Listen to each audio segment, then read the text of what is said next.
사자성어 중에 동심동덕이라는 말이 있습니다. 이 말은 뜻 자체로 같은 마음을 품고 또 공동 목표를 향하여 다 같이 함께 일하는다라는 뜻을 갖고 있습니다.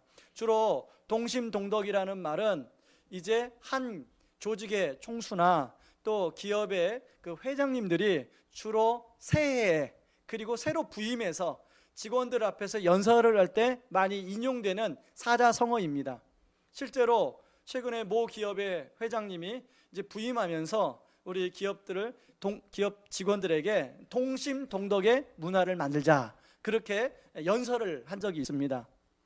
여러분, 그런가 하면 동심동덕의 사자성어의 반대말이 있는데요, 동상이몽이라는 말이 있습니다. 이 동상이몽이라는 말을 여러분 잘 알 텐데요, 같은 침대에서 자지만 서로 다른 꿈을 꾼다, 그런 뜻을 가지고 있습니다. 다시 말해서 같은 길을 가지만 서로 마음속에는 다른 생각을 품고 있다, 그런 뜻입니다. 여러분, 그런데요, 실제로 우리 주변에 많은 사람들이 동상이몽하는 사람이 많다는 것입니다. 여러분, 한 그 취업 전문 회사에서 이제 직장인들 대상으로 당신은 투잡을 뛰어본 경험이 있으십니까? 그렇게 질문을 했는데요, 30대 40대 직장인들이 90%가 나는 투잡을 뛰어본 경험이 있습니다 라고 대답을 했습니다. 그런가 하면요, 또 질문했습니다. 당신은 앞으로 투잡을 뛸 계획이 있습니까? 그랬더니 70%가 10명 중에 7명이 앞으로 나는 투잡을 뛸 계획이 있습니다 라고 대답을 했다는 겁니다. 여러분, 오너의 입장에서 직원들이 그 투잡을 뛰면 그 마음이 나눠지는 거 아닙니까? 오너는 직원들이 하나같이 동심동덕해서 정말로 직장에 근무하는 동안에 열심히 일해주길 원하는 게 오너예요. 그게 큰 회사든지 조그만 그 기업을 운영하는 그런 사람이든지 다 그런 마음일 거예요. 그런데요, 직원들 입장에서는 또 환경이 그렇지 않은가 봐요.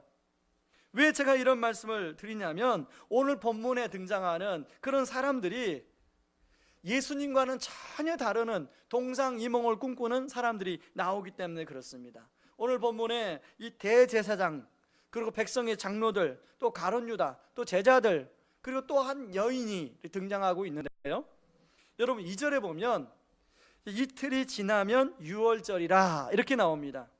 여러분, 유월절은 초막절 그리고 오순절과 함께 유대의 3대 절기예요. 굉장히 중요한 절기예요. 유대 그 사람들에게는요, 이 유월절 때만 오면 모든 거 하는 거 내려놓고 이제 20세 이상의 남자들은 의무적으로 예루살렘에 올라가서 하나님께 제사를 지내야 돼요. 그러니까 예루살렘에 얼마나 많은 사람들이 모여드는지 몰라요. 그런가 하면요, 여러분, 유월절은 여러분 그 의미가 이스라엘 백성을 출애굽해서 하나님이 구원해 주신 것을 기념하는 날이에요. 그렇다면 여러분, 유월절을 준비하고 그 사람들이 유월절의 의미를 잘 누릴 수 있도록 도와주는 건 누구 역할일까요? 바로 오늘 나와 있는 대제사장과 백성의 장로들, 종교 지도자들의 역할이라는 거죠. 그런데 그 사람이 지금 무엇을 준비하고 있냐면 3절 한번 말씀을 보시기 바랍니다. 같이 한번 읽어봅니다. 그때에 대제사장들과 백성의 장로들이 가야바라는 대제사장의 관정에 모여 예수를 흉계로 잡아 죽이려고 의논하되, 예수를 유월절 준비에 지금 여념없는 준비를 해야 될 사람들이 지금 예수를 잡아 죽일 기회를 엿보고 있더라는 거예요. 논의하고 있더라는 거예요. 여러분, 얼마 전에 아시안 게임이 이제 개막이 되었습니다. 여러분, 아시안 게임 개막식을 다 바쁘셔서 못 보셨죠? 저도 조금 봤습니다. 조금 보면서 정말로 어떻게 우리나라에서 저렇게 공연 예술이 저렇게 화려하게 할 수 있나, 참 감동을 받았어요.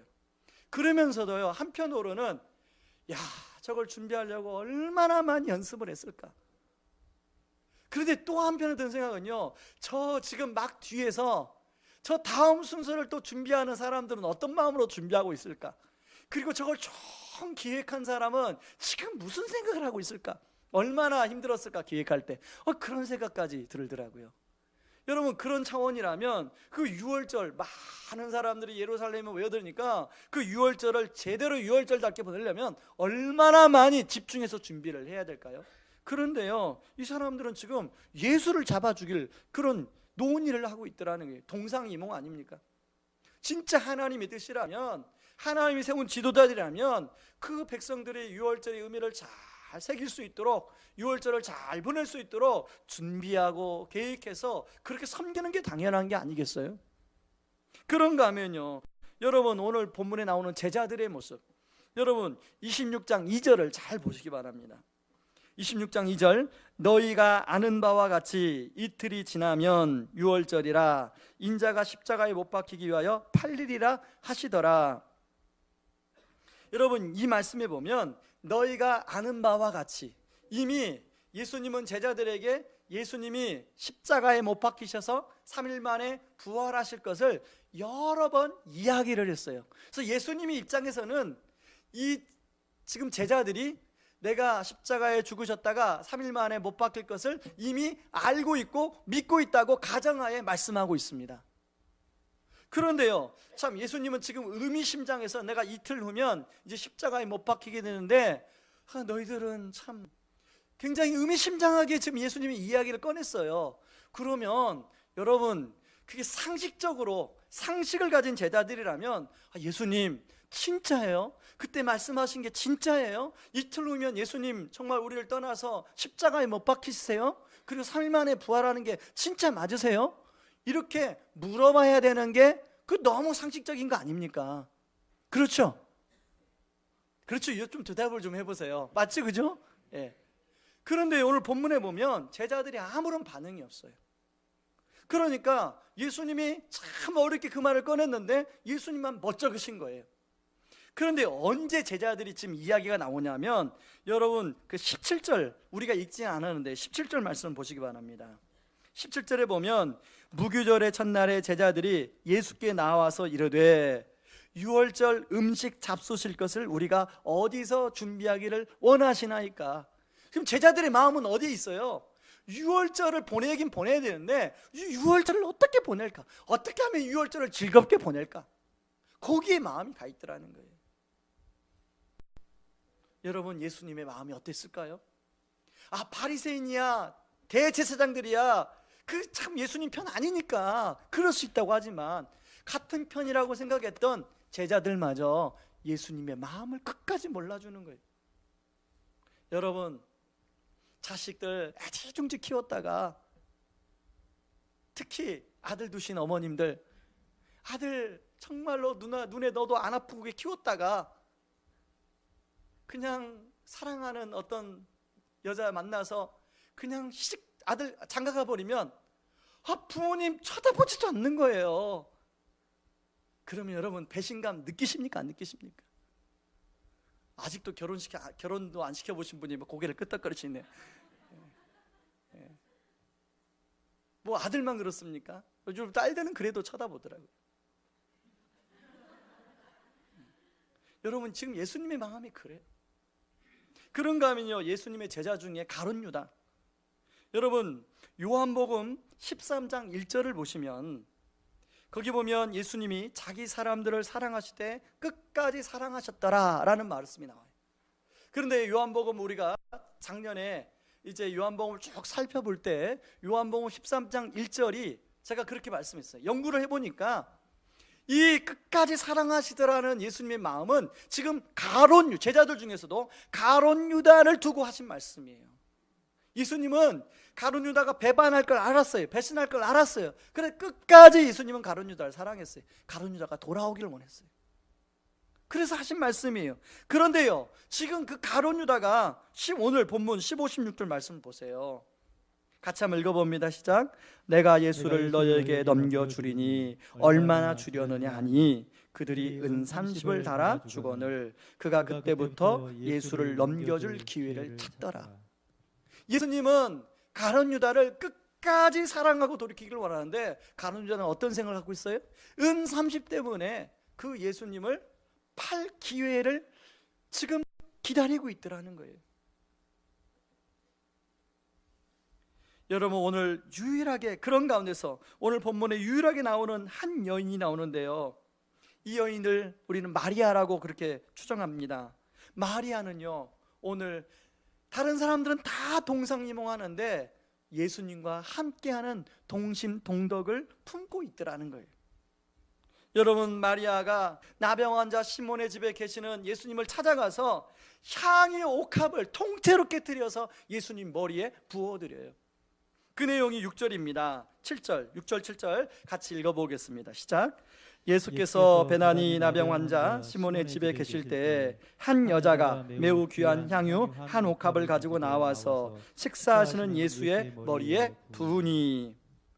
당시에 식사하기 전에 손님이 오면 이렇게 밖에 있다가 두르면 냄새가 나니까 냄새가 나지 않도록 향유를 몇 방울 이렇게 발라드렸습니다. 그런 의식이 있었다는 거예요. 그런데요, 향유 몇 방울이 아니라 향유를 통째로 깨트려서 부어주고 있는 그런 마리아의 모습. 이 여인의 이런 행동에 대해서요, 26장 12절에서 예수님이 이렇게 합니다. 이 여자가 내 몸에 이 향유를 부은 것은 내 장례를 위하여 함이니라. 그리고 더 놀라운 말씀을 하시는데요, 26장 13절 같이 읽어봅니다. 시작. 내가 진실로 너에게 이르노니 온 천하에 어디서든지 이 복음이 전파되는 곳에서는 이 여자가 행한 일도 말하여 그를 기억하리라 하시니라. 사실 이러한 칭찬은 성경 어디에도 나오지 않아요. 어떤 제자들에게도 이런 칭찬하지 않았어요. 근데 마리아에게 예수님이 이런 칭찬을 하고 있습니다. 복음이 전해지는 곳마다 이 여인이 섬긴 그 행위가 기념이 되었으면 좋겠다. 예수님 마음이 얼마나 좋았으면 마리아에게 이런 칭찬을 해주고 있을까요? 여러분, 우리는 네 종류의 등장인물을 살펴보았습니다. 저와 여러분은 앞에 세 사람과 다른 뒤에 여인처럼 예수님과 동심동덕을 하고 신앙생활을 하고 있습니까? 아니면 이 자리에 나와서 예배를 드리고 있는데 마음은 전혀 다른 곳에 가 있는 동상이몽을 하고 있습니까? 여러분, 우리가 신앙생활하면서 분명히 성경에서는 하나님의 뜻에 대해서 얘기하는데 여전히 내 마음속에서는 내 뜻을 고집하며 요구하며 구하는 그런 동상이몽의 신앙생활을 하고 있지 않습니까? 한번 잘 스스로 질문해 보시기 바랍니다. 여러분, 우리는 지난주 누가복음 15장에서 탕자의 비유를 가지고 다락방 나눔을 했습니다. 여러분, 다락방에 참석하신 분들은 그 말씀이 다 기억날 텐데 참석 못하신 분들도 누가복음 15장 탕자의 비유를 한 번쯤 다 들어봤을 거예요. 거긴 세 사람이 나오잖아요. 자기 아버지의 유산을 먼저 받아서 다 탕진하고 돌아온 둘째 아들, 그리고 그런 둘째 아들을 용서하고 받아주면서 큰 잔치를 베풀어주는 아버지, 그리고 밖에 있다가 그 잔치 소리를 듣고 종에게 이게 무슨 소리냐고 물어봐서 종이 그렇게 대답합니다. 그 동생, 우리 둘째 아들이 돌아와서 아버지가 너무 기뻐서 송아지를 잡아서 이렇게 잔치를 베풀고 있다. 그때 그 말을 듣고 화가 나서 집을 나가버려요. 그런 큰아들, 세 종류의 사람이 나와요. 여러분, 그 큰아들이 아버지한테 하는 이야기 내용을 한번 우리 같이 찾아봐 읽어보겠습니다. 누가복음 15장 29절 30절 말씀을 같이 한번 보겠습니다. 시작. 아버지께 대답하여 이르되 내가 여러 해 아버지를 섬겨 명을 어김이 없거늘 내게는 염소 새끼라도 주어 나와 내 벗으로 즐기게 하신 일이 없더니 아버지의 살림을 창녀들과 함께 삼켜버린 이 아들이 돌아오매 이를 위하여 살찐 송아지를 잡으셨나이다. 저는 이 말씀을요, 여러분은 지난주에 나눴지만 저는 지난주 토요일 날 순장님들하고 이 말씀을 먼저 나눴어요. 이 말씀을 나누고 한 주 동안 보내는데 제 안에 성령님께서 제 내면 깊숙한 곳을 보게 하시는 거예요. 너는 혹시 지금 이렇게 요한복음 15장 19절에서 30절에서 20절에서 말하는 큰아들 아니니?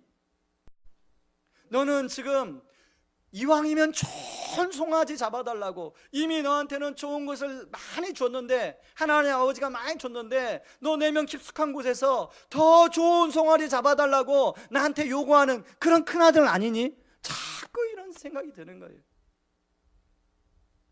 교회 부흥의 송아지 잡아줬으면 좋겠고, 우리 집에 있는 세 놈의 녀석 지금 방황하는데 그놈들이 정신 차리고 그냥 정말로 남들이 안아줄 만큼 좋게 풀렸으면 좋겠고, 그런 송아지 잡아줬으면 좋겠고,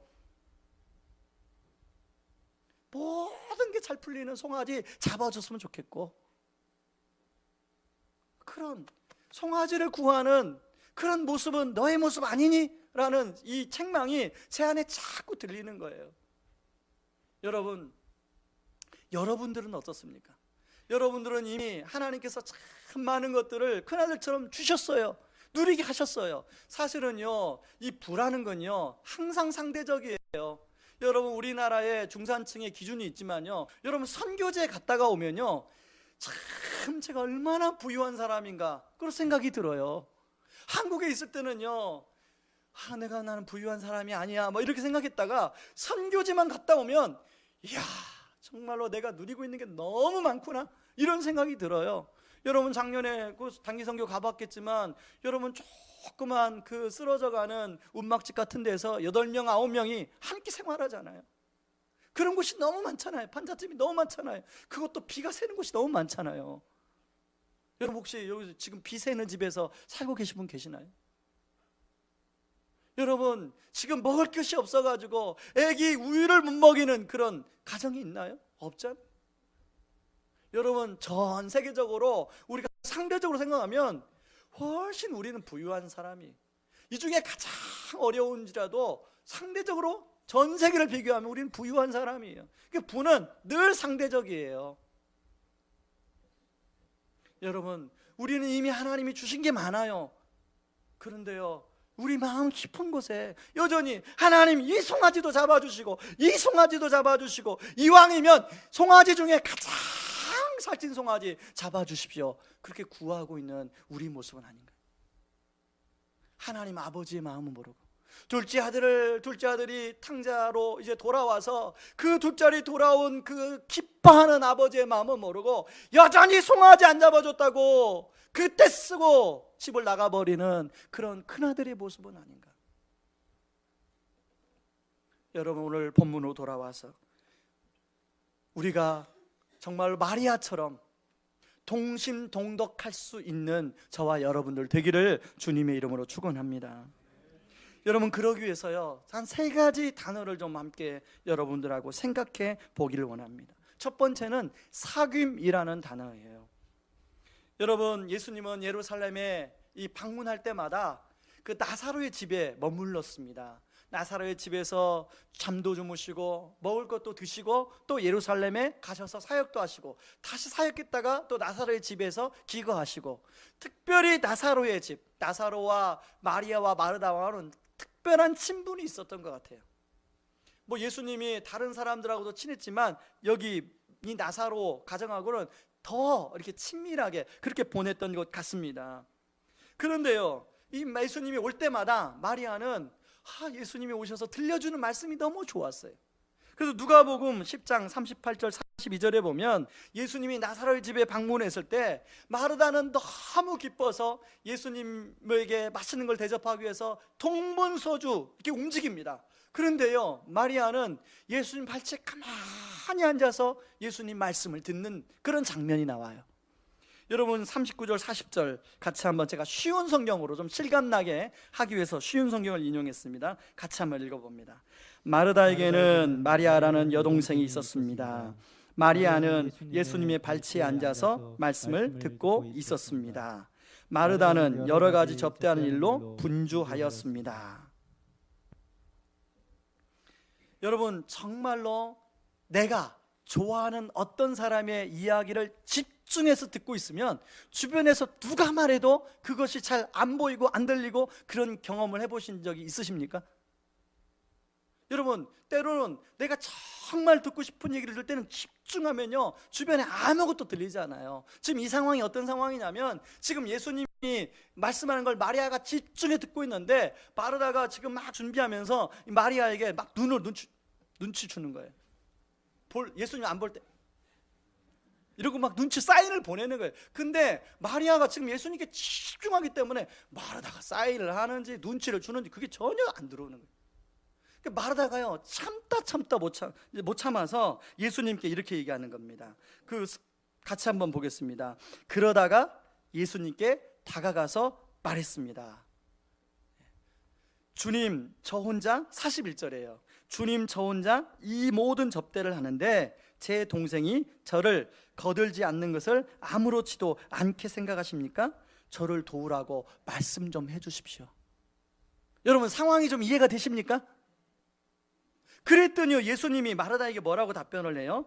마르다야, 마르다야, 너는 너무 많은 일 때문에 걱정하며 안절부절하는구나. 그러나 필요한 일은 오직 한 가지뿐이다. 마리아는 그 좋은 쪽을 선택했으니 빼앗기지 않을 것이다. 여러분, 마리아는요, 예수님 말씀하신 좋은 쪽을 선택했어요. 예수님이 오시면 정말 말씀 듣는 것이 너무 좋았어요. 그처럼 마리아는 말씀을 참 사모했던 그런 여인이었네요. 저는 예수님이 마리아에게 들려준 말씀 가운데 제자들한테 수없이 했던, 내가 이제 십자가에 못 박혀서 3일 만에 부활할 것이다 라는 말씀을 하셨을까 안 하셨을까 생각을 해봤어요. 자, 여러분들한테 묻고 싶습니다. 자, 몰라요, 성경에는 안 나와 있어요. 여러분 그냥 생각을 말씀해 주세요. 자, 예수님이 마리아에게 십자가에 죽으시고 3일 만에 부활하신 사실을 이야기하셨을 것이다. 한번 손 들어보세요. 이야기하셨을 것이다. 손 내리세요. 이야기 안 하셨을 것이다. 예. 그리고 몰라요, 성경에 안 나와 있기 때문에. 그런데요, 제가 이렇게 그냥 상상을 해보건데 아마 마리아에게 이야기를 하셨을 것 같아요. 여러분, 제자들한테 뭐라고 아까 마태복음 26장 2절에 이야기합니까? 너희가 아는 바와 같이. 이 말씀에 보면 이미 예수님이 제자들한테 여러 번 얘기했어요. 이미 너희가 아는 바와 같이. 뭐 한 번 이야기한 게 아니에요. 그러니까 여러분, 지금 예수님이 오신 목적이 뭐예요? 예수님 오신 목적은 십자가에 못 박히시고 이제 부활하시는 게 예수님 오신 목적이에요. 근데 마리아에게 여러 말씀을 들려주면서 그 가장 중요한 얘기 안 했겠어요? 중요한 얘기 했을 거라 생각이 들어요. 어떻든 간에 마리아는 예수님 말씀을 집중해서 들었어요. 그런데요, 이렇게 말씀만 들은 게 아니라요, 마리아는 예수님을 삶으로 경험했습니다. 자, 여러분, 요한복음 11장에 보면요, 이제 오빠 나사로가 병에 걸려서 죽습니다. 그리고 오빠 나사로가 이제 무덤에 갇힌 지 4일이 지나서 냄새가 나요. 근데 그때 예수님이 와요. 마리아야, 나사로가 어디 있느냐? 그랬더니 마리아가 주여 보시옵소서. 그때 예수님이 눈물을 툭 흘리셔요. 자, 그런 마리아에게 뭐라고 예수님 말씀하시면, 마리아야, 무덤에 돌을 옮겨 놓아라. 여러분, 여인이기 때문에 아마 돌은 직접 못 옮겼을 거예요. 주변 사람들이 도와줬겠죠. 그런데 그렇게 돌이 이제 옮겨지니까 그 무덤에서 누가 걸어 나와요? 나사로야, 나와라. 그랬더니 나사로가 뚜벅뚜벅 걸어 나오는데요, 여러분, 그 나사로 주변에 얼굴에 뭐가 감겨 있습니까? 헝겊들이 감겨 있는 거예요. 배가 감겨 있는 거예요. 온 몸에 칭칭. 그러니까 예수님 뭐예요? 저 배를 풀어놓아 다니게 하라. 여러분, 그 배는 누가 풀었을까요? 성경에 안 나와요, 누가 풀었는지. 근데 제가 상상을 해봤어요. 돌은 직접 못 옮겼을지라도 그 오빠가 걸어 나오니까 그 오빠를 향해서 마르다와 마리아가 달려가서 그 배를 막 풀지 않았을까요? 그랬더니요, 오빠가 마리아야, 마르다야, 감격적인 재회가 거기서 일어나요. 여러분, 마리아는 바로 그것을, 자기 눈앞에서 그 자기 오빠 나사로가 살아나는 것을 눈으로 직접 보고 손으로 만졌어요. 여러분, 요한복음 11장을 왜 기록했다고 그렇게 여러분들 제가 말씀을 했습니까? 요한복음 11장은요, 사람들이 하도 예수님이 죽으시고 부활하신다는 사실을 믿지 않으니까, 예수님이 십자가에 못 박히기 전에, 이게 지금 대충 한 7일 전 이렇게 이야기하거든요. 그러니까 예수님이 십자가에 못 박히는 사건을 며칠 앞두고 나사로가 죽었다가 4일이나 냄새나지만 살아날 수 있는 것처럼 내가 앞으로 십자가에 못 박혔다가 이렇게 살아날 것이다 라는 메시지를 생생하게 사람들한테 보여주기 위해서 요한복음 11장 사건이 있다고 제가 말씀을 드렸잖아요. 여러분, 요한복음 11장 사건의 메시지를 마리아가 제대로 이해했을까요, 못했을까요? 저는 성경에 안 나와요, 마리아가 제대로 이해했는지 안 했는지. 근데 저는 마리아 정도의 상황이라면 저라도 아마 이해했을 것 같아요. 여러분, 마태복음 26장 12절 말씀을 한번 보시기 바랍니다. 마태복음 26장 12절, 이 여자가 내 몸에 이 향유를 부은 것은 내 장례를 위하여 함이니라. 제가 여러 주석가들의 주석을 살펴봤더니 이 부분을 주석하면서 뭐라고 이렇게 했냐면, 마리아는 아직 예수님이 십자가의 죽으심과 부활하심을 확실히 믿지 못하고 했을 것이다. 그래서 예수님이 이렇게 말씀하셨다, 이렇게 주로 설명을 해놨더라고요. 그런데요, 제가 이 말씀을, 저도 전에는 그렇게 생각했는데 이 말씀을 어제 준비하다가 제가 계속 묵상을 하는데, 마리아가 예수님 말씀을 그렇게 집중해서 들었죠. 그리고 나사로가 살아나는 것을 자기 눈으로 직접 보았죠. 요한복음 11장의 메시지를 정확하게 마리아가 이해했다면, 마리아는, 다른 사람은 다 그걸 못 믿어도 마리아는 예수님의 죽으시고 부활하신다는 그 사실을 마음속으로 확신하고 있지 않았을까, 그런 생각이 제 안에 들었어요. 그러나 정확하지가 않아요. 성경이 나오지 않기 때문에. 어떻든 여러분, 마리아는 예수님을 말씀으로 경험하고 삶으로 경험함으로 말미암아 예수님과 같은 마음을 동심동덕하고 있더라는 것입니다. 여러분, 우리가 주님을 온전히 알기 위해서는 여러분, 말씀으로만 주님을, 하나님을 알아서는 안 돼요. 여러분, 말씀으로도 우리가 주님을 알아가는 게 필요하지만, 여러분, 그 말씀이 삶의 역사에서 삶으로 주님이 나타나는 것을 경험할 때 제대로 주님을 알 수 있어요. 여러분, 간혹 결혼하신 부부가 와서 그렇게 이야기합니다. 목사님, 내가 속았어요. 결혼하기 전에 데이트할 때는 내가 이 남자 이런 단점 있는 거 몰랐는데 살아보니까 코를 골아요. 뭐 코만 골면 다행이게요. 온갖 단점이 다 보이죠. 여러분, 사람을 제대로 알려면요, 말만 들어서는 몰라요. 그 사람이 정말 그 사람과 부딪혀 봐야 그 사람을 제대로 알 수 있어요. 여러분, 마찬가지, 우리 주님을 아는 것도, 우리가 하나님을 알아가는 것도 말씀만 들어서는 몰라요. 그 말씀이 우리 삶 가운데 역사하고 삶으로 주님이 나타나야 우리가 주님을 더 알 수 있는 거예요. 여러분, 그러면 어떻게 목사님, 말씀, 삶으로 말씀을 안다는 게 어떻게 하는 거죠? 그러신 궁금증 있는 분들은 잘 들으시기 바랍니다. 제가 비밀을 알려드리겠습니다. 여러분, 너무 간단해요. 여러분이 들은 말씀 가운데 한 말씀이라도 여러분의 삶에 순종하면 여러분 삶 속에서 주님이 여러분에게 나타나서 말씀하십니다. 그건 경험하신 분은 아멘 하실 거예요. 그러나 경험하지 않은 분들은 목사님 얘기가 뭐지 저게? 그런 분일 거예요.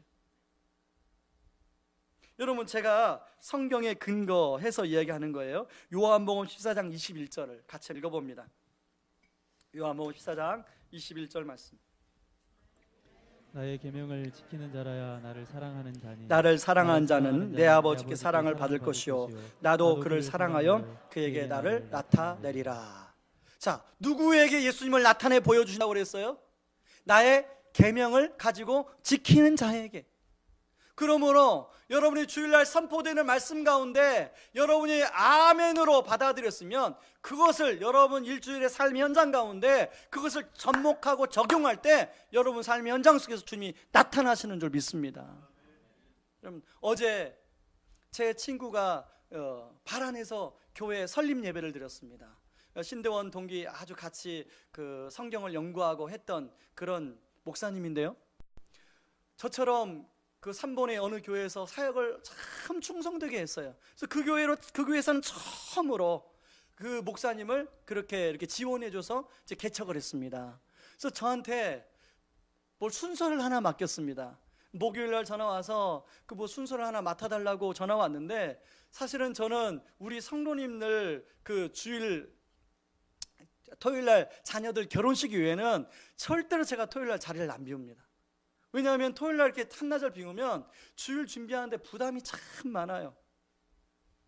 그래서 제가 그 친구 목사님한테 제가 그 순서 나 말고 이거 다른 목사님한테 좀 맡겨라.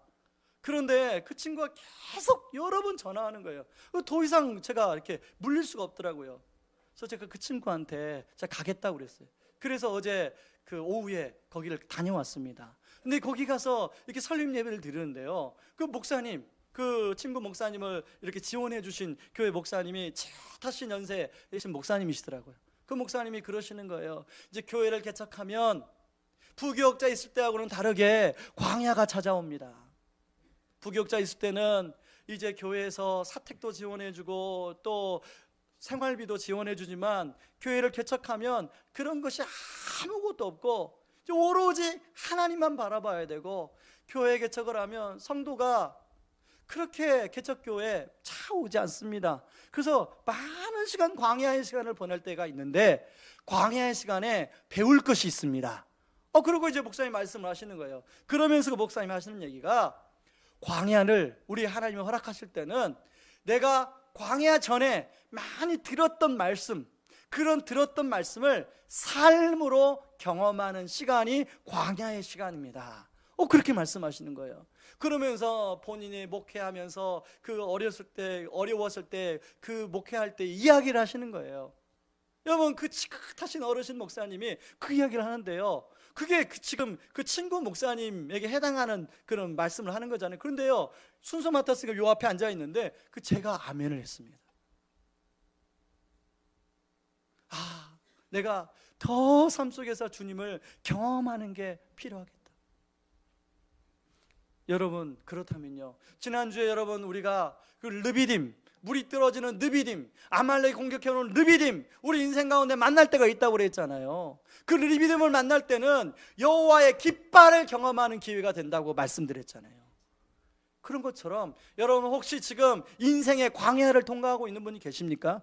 그것은요, 내가 들은 말씀, 읽은 말씀을 삶으로 경험하는 때예요.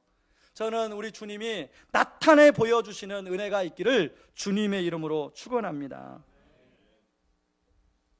그런가 하면 두 번째, 우리가 생각해 볼 단어는 은혜라는 단어입니다. 여러분, 이 여인에게 향유는 어떤 것일까요? 여러분, 이 본문에 보면 매우 귀한 향유 한옥합이에요. 여러분, 이스라엘 여인들이 이제 결혼 지참금으로 향유를 모았는데요, 그 향유를 매일 조금 일해가지고 이렇게 샀답니다. 그래서 모았대요. 그래서 한 병 정도 들면 그걸 들고 결혼 지참금으로 이제 결혼했다는 겁니다. 그런데요, 그 값어치가 오늘날 환산하면 한 2천에서 3천 정도 되는 그런 굉장히 큰 값어치예요. 여러분, 마리아가 그 비싼 값어치를 하는 향유옥합을 다 깨뜨려서 주님께 머리에 부었을 때 그 마리아가 생각이 많았을까요? 없었을까요?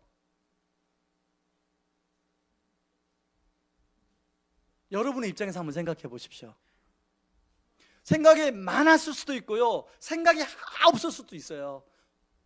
저는 마리아가 큰 가치 있는 것을 주님 앞에 깨뜨렸을 때는 마리아가 받은 은혜가 너무 컸기 때문에. 여러분, 나사로가 마리아에게 누구였습니까? 여러분, 오늘 본문에 보면 이 마리아와 나사로의 부모님 그 이름이 안 나와요. 그것은 아마 부모님이 일찍 돌아가신 것 같아요. 그래서 오빠 나사로가 이 마리아와 마르다에게는 부모 역할을 했어요. 근데 그 오빠가 어느 하루아침에 돌아가신 거예요.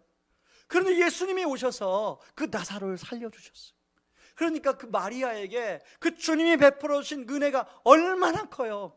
그런데 향유옥합을 깨트렸는데요, 생각지도 않은 반대가 일어나는 거예요. 옆에 있던 제자들이 막 들고 일어나면서 지금 뭐 하는 거냐고, 지금 뭐 하는 거냐고, 이 비싼 것을 가난한 사람들에 나눠주면 얼마나 좋냐고. 특히 가룟 유다. 사실 가룟 유다는요, 나중에 살펴보면 가난한 사람들한테 주려고 한 게 아니라 자기가 그걸 취하려고 그래요. 회기를 맡았으니까. 그런 극심한 반대에 부딪혀요. 여러분, 한번 생각해 보세요. 자, 지금 12명 대 이 여인 1명, 12명이 막 지금 뭐 하는 거냐고 막 그렇게 소리 지르는데 이게 얼마나 위축이 되겠어요.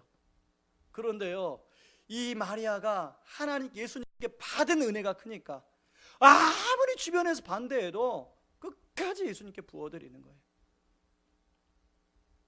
저는요, 이 마리아의 이 심정을 조금 알아요. 제가 여러분의 말씀을 드렸지만 제가 군대 제대하고 그 하나님이 군선교 하는 분을 저한테 만나게 해주셨어요. 그러고 하나님 저한테 주신 마음이 뭐냐면, 네가 군대에서 그렇게 큰 은혜를 받았는데 군선교를 하지 않을래? 하나님 제 마음에 부담을 주는 거예요. 그런데 그때 제 상황이 그 군선교하게 그 한가히 그 시간을 제가 보낼 수가 없는 상황이에요. 왜냐하면 제가 제대하기 전에 가장 많이 기도했던 제목 중에 하나가, 하나님 아버지, 저는요 공부를 좀 못해서요 장학금 받을 수는 없어요. 저는 장학금을 받을 수 없으니까 아르바이트 자리, 하나님 제가 혼자서 이제 등록금도 벌어야 되고 서울에서 생활을 해야 되는데 하나님 아르바이트 자리 허락해 주세요. 여러분, 복학생이 아르바이트 하랴 학업 뒤쫓아가랴 얼마나 시간이 바빠요. 그런 시간을 쪼개서 군선교를 한다? 그건 턱도 없는 소리죠. 그런데요, 제가 군에서 받은 은혜가 너무 커서, 이미 제가 우리 성도님들한테는 여러 번 얘기했기 때문에 군에서 받은 은혜가 얼마나 큰지는 모르시면 개인적으로 오세요. 제가 알려드릴게요.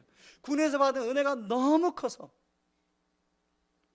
제가 제대하자마자 그 군선교를 하지 않았습니까? 군선교 여러 가지 일이 있었어요. 군부대에 가서 강의도 하고, 또 군대 가기 전에 청년들 불러서 푸른 십자가 훈련이라 만들어서 선교사도 파송하고. 근데 가장 힘들었던 일이, 가장 많은 시간을 보냈던 일이 그 월간지 한 10,000권 정도 찍어가지고 매달 목사님이 안 계시는 공군 사이트 기지, 또 전방 기지, 그리고 또 저 해군의 함상 위에 그런 데 보냈어요. 예배드리라고. 그 돈이 어디나, 10,000권을 찍으려면 돈이 어디 납니까? 누가 주는 것도 아니고. 한 2천만 원 매달 들어가는데요, 광고 영업을 하는데 주로 다녔어요. 여러분 생각해 보세요. 제가 그때 제대가 23살이에요 23살 시퍼렇게 젊은 나이에 그 담당자는 최소로 나이 어린 사람들이 이제 군대 제대하고 학교 졸업하고 취직을 했어요. 27살 이상이에요. 근데 대부분이 그 마케팅 부서, 그 홍보 부서에 있는 분들은요, 그 새파란 사람 거기다 안 놔요. 상당히 베테랑을 놔요. 왜냐하면 그 굉장히 중요한 부서이기 때문에. 근데요, 이 23살짜리가 그 30대 중반, 30대 후반, 40대 이분들을 상대해서 할 말이 뭐가 있겠어요? 당신도 군대 갔다 왔잖아요. 좀 도와주세요. 도와주세요. 근데 그것도 하루 한두 번이죠. 주면 던져버려요. 그러면 자존심이 상하고 그만두고 싶고. 그런데 주님이 그때마다 네가 군대에서 받은 은혜가 얼마나 큰데, 그 생각나게 하시더라고요. 그러고 이제 학교를 이렇게 졸업을 했습니다. 졸업을 하고 이제 그 취업을 해야 되지 않습니까?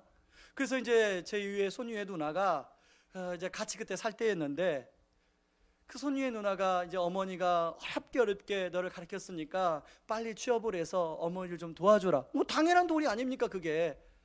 그런 도리 당연히 제 마음에는 그런 마음이 있었어요. 그런데요, 하나님이 제 마음에, 야, 네가 그 파트타임으로 그 군선교 한 거 그거 나를 위해서 한 거니? 네가 이왕에 하려면 풀타임으로 네 인생의 중요한 때를 그럼 나한테 줄 수 없겠니? 이런 마음을 주는 거예요. 내가 군대에서 큰 은혜를 너한테 줬잖아. 그렇게 큰 은혜를 네가 경험했잖아.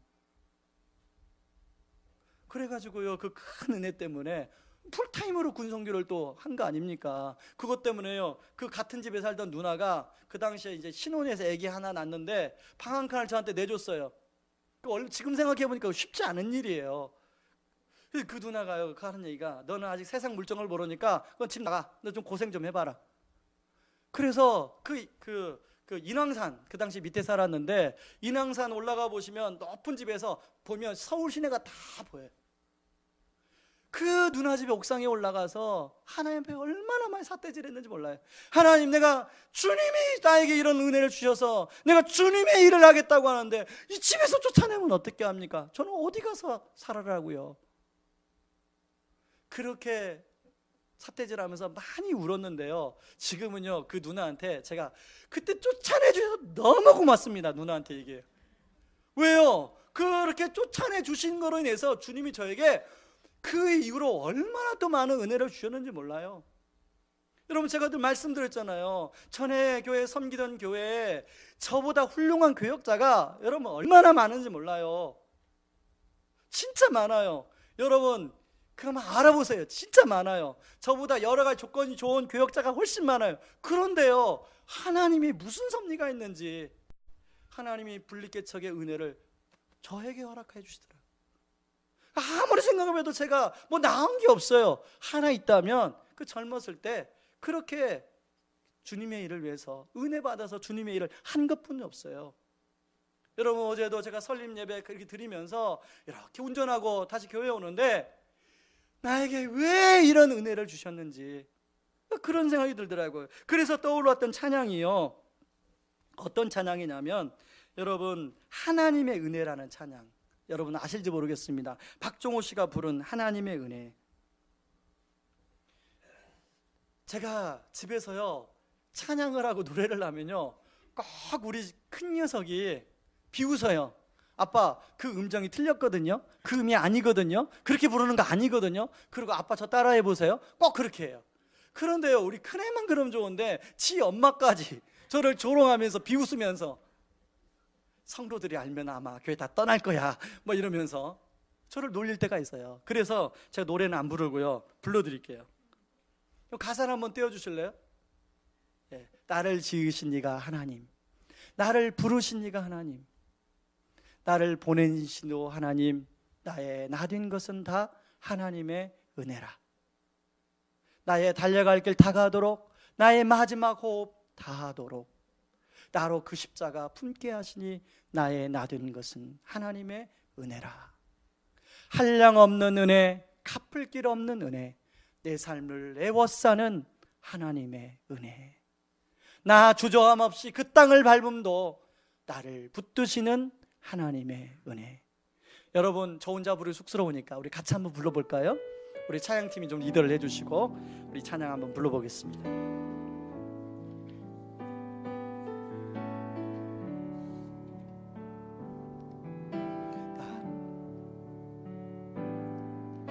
나를 지으신 이가 하나님, 나를 부르신 이가 하나님, 나를 부르신 이가 하나님, 나를 보내신 이도 하나님, 나를 보내신 이도 하나님, 나의 나 된 것은 나의 나 된 것은 다 하나님 은혜라. 나의 달려갈 길 다가도록, 달려갈 길 다도록, 나의 마지막 호흡 다도록, 마지막 호흡 다도록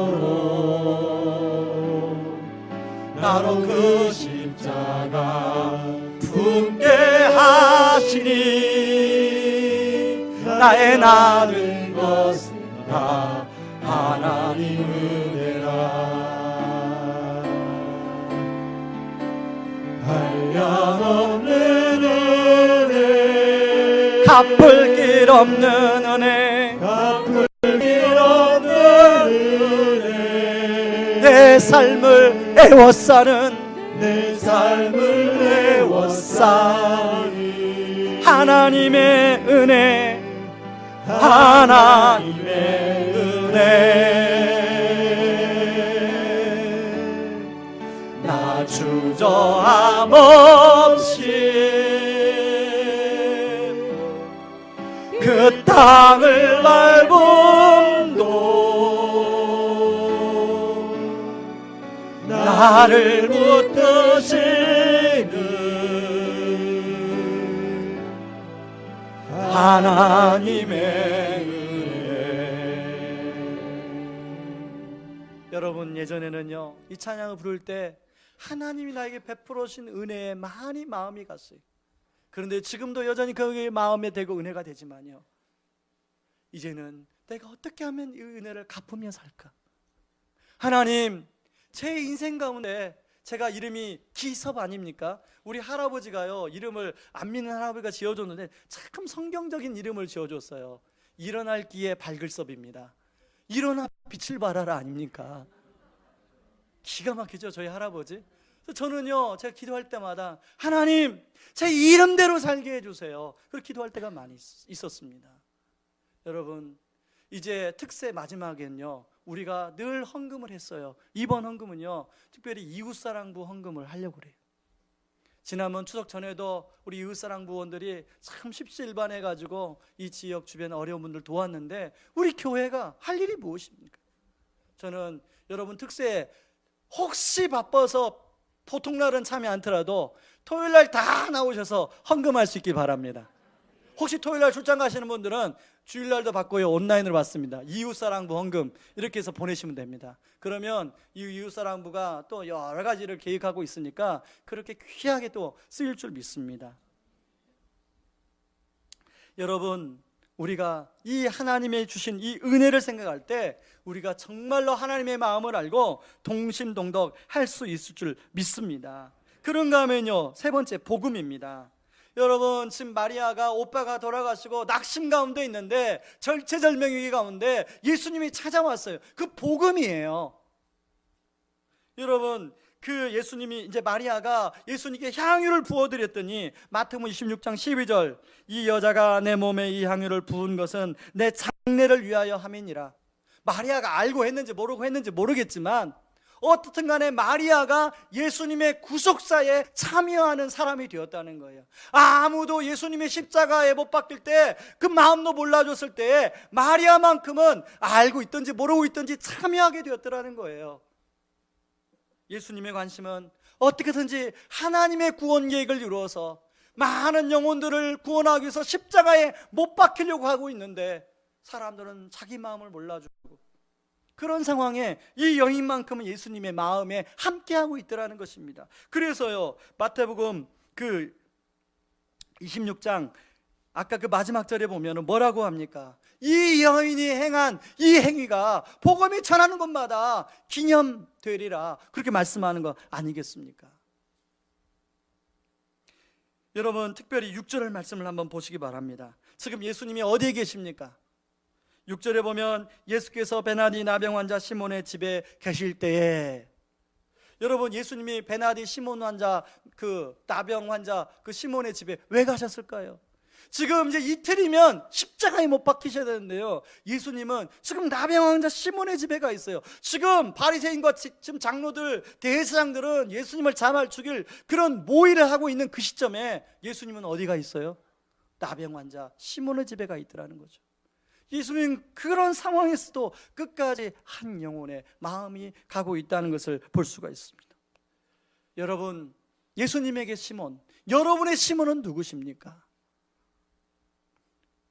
여러분, 오늘은 태신자 작정을 하는 날이에요. 물론 교회 행사기 때문에 아니 목사님도 저런 설교하지 매번 그랬어, 그렇게 여러분 하실 수 있지만요, 그게 하나님이 원하신 것인데 어떻게 합니까? 이번 명절에요, 저희 가족에는 큰 변화가 있었습니다.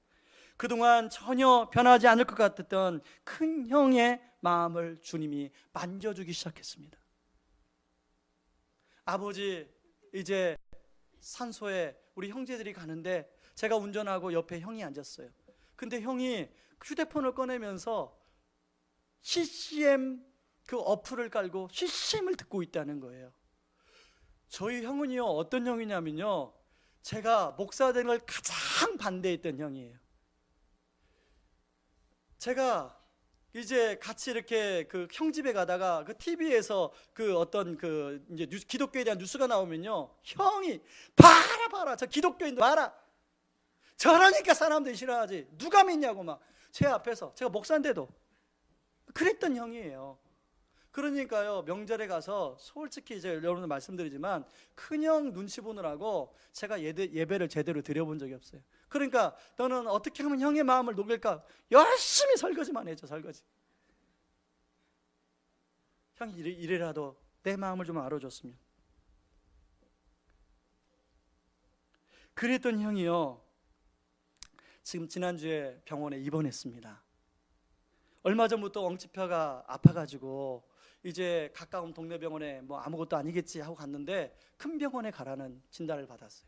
그래서 큰 병원에 가서 CT, MRI 이제 조직 검사를 받고 화요일 날 결과가 나와요. 제가 형이 이제 검사 받기 위해서 병원에 들어갔다는 얘기를 듣고 형에게 이렇게 문자를 보냈습니다. 형의 마음이 어떨까? 기도하면서 형의 마음이 어떨까? You Raise Me Up이라는 찬양을 제가 카톡으로 보내드렸어요. 내 영혼 지치고 힘들 때, 그렇게 시작하는 노래 아닙니까? 그리고 로마서 5장 2절 3절 그 말씀을 형에게 보내줬어요. 환난 중에서도 기뻐하노니 즐거워하노니 환난은 인내를, 인내는 연단을, 연단은 소망을 이룬 줄 알미니라. 그 말씀을 그러면서 제가 형, 이 말씀은 제가 군대에서 가장 힘들 때 엄마가 감기약과 함께 쪽지에서 보내준 말씀이야. 그때 내가 이 말씀을 붙들고 진짜 힘을 얻었어. 형, 지금 형이 마음이 심란할 텐데 형이 이 말씀 붙들고 힘을 얻었으면 좋겠어. 그랬더니요, 형에게서 어떤 답장이 왔냐면, 내가 세상 속에서 너무나 하나님을 멀리하고 탕자처럼 지냈어. 하나님께서 시험을 내려 날 인도하시나 보다. 나 주를 멀리 떠났다. 일찬송을 들으면 마음이 편안해지네. 그래, 너에게 미안하다. 너무나 많이 돌아왔다. 여러분, 하나님이 우리 형을 지금 만지고 있어요. 여러분, 혹시 저처럼 그 사람은 도저히 요지부동이야, 편하지 않아. 저도요, 태신자 작정할 때마다 큰형의 이름을 적고, 이제 이번 명절은 큰형에 가서 복음을 좀 전해봐야지, 기회를 좀 엿봐야지 그랬는데요, 제가 전해교 섬기면서 전도 폭발훈련을 7년이나 인도했잖아요. 내가 이번에 가면 형한테 복음을 전해야지 했는데요, 그때마다 형의 마음이 아직 상태가 아니에요. 아무리 기도해도 안 변하나 보다. 때로는 낙심을 들 때가 있어요. 그런데요, 저는 이번에 그 형의 하나님의 마음을 만지신 걸 보면서 그런 생각이 들어요. 그동안에 기도했던 게 응답이 안 된 게 아니라 하나님은 그 기도에 응답하고 계셨는데 내가 믿지 못하고 있었구나, 그런 생각이 들더라고요. 여러분, 마찬가지입니다. 혹시 여러분 마음에 부담을 지금 주는 어떤 그 대상이 있습니까? 그 분이 계십니까? 그분의 아마 모습이, 이름이 떠오르실 거예요. 그런데요, 이제까지 그분에게 내가 복음을 전해보려고 그랬어. 내가 나름대로 그분을 교회에 또 데려와 보기도 해봤어. 그런데 그 사람 절대로 예수 믿을 사람 같지 않아. 그런데요, 여러분, 지금 우리가 알지 못하지만 이미 하나님은 일하고 계신 줄 믿습니다. 여러분, 그런 영혼이 있다면 여러분, 우리는요, 하나님께 순종하시면 돼요. 그냥 여러분 그 태신자 작전 카드에다가 이름을 적고 여러분 매일 기도할 때마다 하나님, 우리 형, 때로는 우리 아버지, 아니면 내가 가까이 하는 내 친구, 아니면 내가 사업관계로 직장관계로 아는 내 지인 이름을 적어놓고, 하나님, 제가 이 사람에게서 최선은 다하겠지만 하나님, 제가 하는 그 예수 그리스도의 부유함을 이 사람도 알 수 있도록 하나님 도와주옵소서. 그렇게 기도하며 나아갈 때 우리 주님이, 우리 성령님이, 우리 하나님이 우리의 기도를 들으시고 일하실 줄 믿습니다. 이 시간에 우리 같이 찬양하며 나가기를 원합니다. 여러분, 이 찬양 부르고 싶었는데요, 보소서 주님, 나의 마음을 선한 것 하나 없습니다. 그러나 내 모든 것 주께 드립니다. 사랑으로 안으시고 나 새롭게 하소서. 여러분, 우리가 하나님 아버지 앞에 내 마음 깊은 것을 드러내면 이 고백할 수밖에 없어요. 내 안에 선한 게 하나도 없어요. 그러나 내 모든 것 주께 드릴 때 우리 주님이 사랑으로 다시 안아주시고 날 새롭게 하실 줄 믿습니다. 그래서 우리가 구할 것은 주님 마음 내게 달라고 우리 구해야 될 줄 믿습니다. 우리 같이 찬양하겠습니다. 보소서 주님, 보소서 주님, 나의 마음에 선한 것 하나 없습니다. 선한 것 하나 없습니다.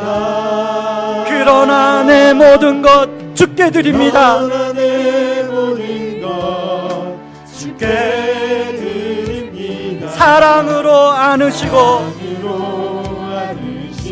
나 새롭게 하소서. 주님 마음 내게 주소서. 주님 마음 내게 주소서. 내 아버지 주님 마음 내게 주소서. 향하신 주님의 뜻이 이루어지도록 주님 마음 내게 주소서. 한 번 더 찬양합니다. 보소서 주님. 나의 마음을 선한 것 하나 없습니다. 선한 것 하나 없습니다. 그러나 내 모든 것 주께 드립니다. 그러나 내 모든 것 주께 드립니다. 사랑으로 안으시고 나 새롭게 하소서. 주님 마음 내게 주소서. 내게 주소서. 내 아버지 주님 마음 내게 주소서.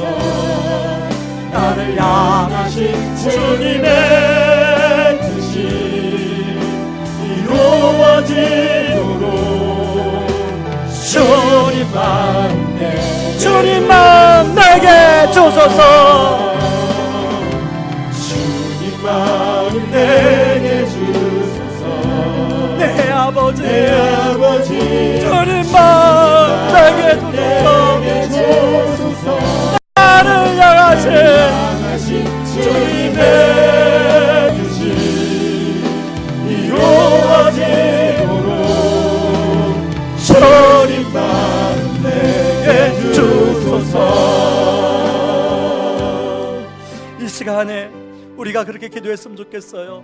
주님, 제가 통심동덕하지 못하고 동상이몽했던 저의 모습을 돌아봅니다. 용서하여 주시옵소서. 주님 마음 내게 주셔서 마리아처럼 주님과 통심동덕하게 하여 주시옵소서. 말씀과 삶으로 더 주님을 날아가게 도와주옵소서. 하나님, 주님의 은혜를 생각하며 은혜를 갚으며 살게 하여 주옵소서. 하나님, 복음의 기쁨을 맛봤는데 복음의 통로 되게 하여 주옵소서. 하나님, 생각하는 그 영혼을 붙들고 기도하며 나가길 원합니다. 같이 기도하겠습니다. 하나님 아버지, 마고 감사합니다. 아버지 하나님, 제가 주님의 눈을 향하는 아버지 주님을 믿고 아버지 주님을 따라가고 하시옵소서. 아버지 동상이몽할 때가 많이 있었습니다. 아버지 하나님, 그런 삶을 용서하여 주시옵소서. 다시 한번 아버지 하나님, 마리아처럼 아버지 하나님 통심동덕할 수 있도록 도와주시옵소서. 그래서 아버지 하나님, 아버지의 마음을 회복하기를 원합니다. 아버지 시간에 그 주님의 마음을 아버지 우리에게 허락하여 주시옵소서. 아버지 그러기 하여 아버지 말씀으로 아버지의 삶으로 우리 주님을 알아가길 원합니다. 아버지 하나님, 정말로 말씀으로만 아버지 주님을 알아가는 것이 아니라 아버지 그것이 삶의 순종으로 옮겨져서 아버지 삶으로 주님을 경험하며 살게 하여 주시옵소서. 하나님 아버지, 하나님 아버지, 아버지뿐만 아니라 아버지 주님이 주신 그 은혜가 얼마나 큽니까?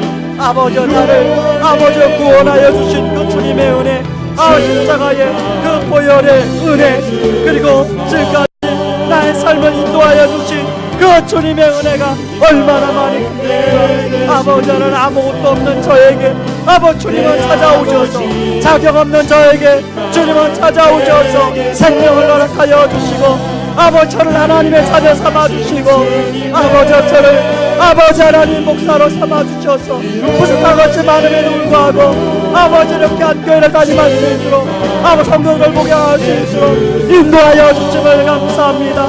아버지 하나님뿐만 아니라 아버지 저에게 복음의 기쁨을 허락하여 주셔서 아버지 그 복음의 기쁨을 허락하여 주셔서 아버지 이제는 복음의 통로로 아버지 생방보자 합니다.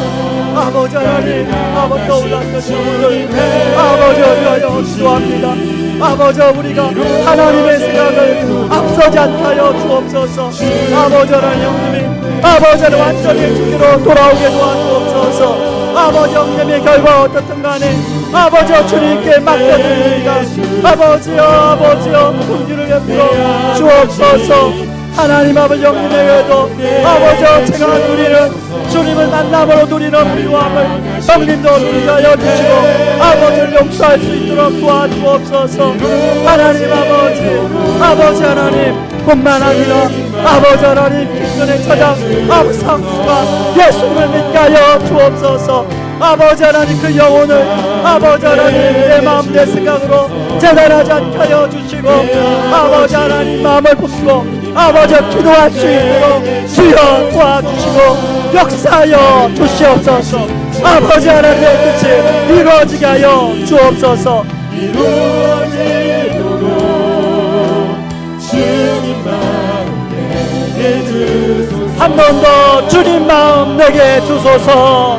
주님 마음 내게 주소서. 내 아버지 주님 마음 내게 주소서. 나를 향하신 주님의 뜻이 이루어지도록 주님 마음에 그 사랑 얼마나 아름다운지 얼마나 아름다운지 그 사랑 얼마나 날 부욕해 하는지 그 사랑 얼마나 크고 놀라운지 그 사랑 얼마나 나를 감격하게 한 번 더 그 사랑 얼마나 아름다운지 그 사랑 얼마나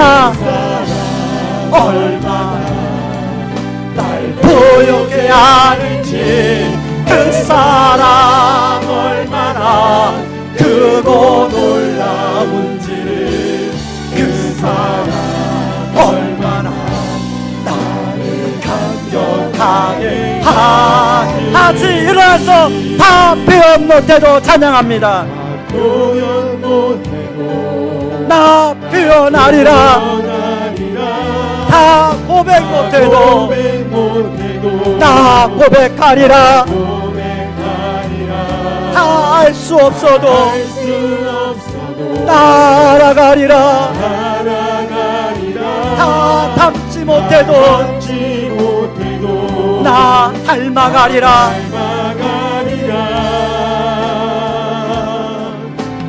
표현 못해도 나 표현하리라.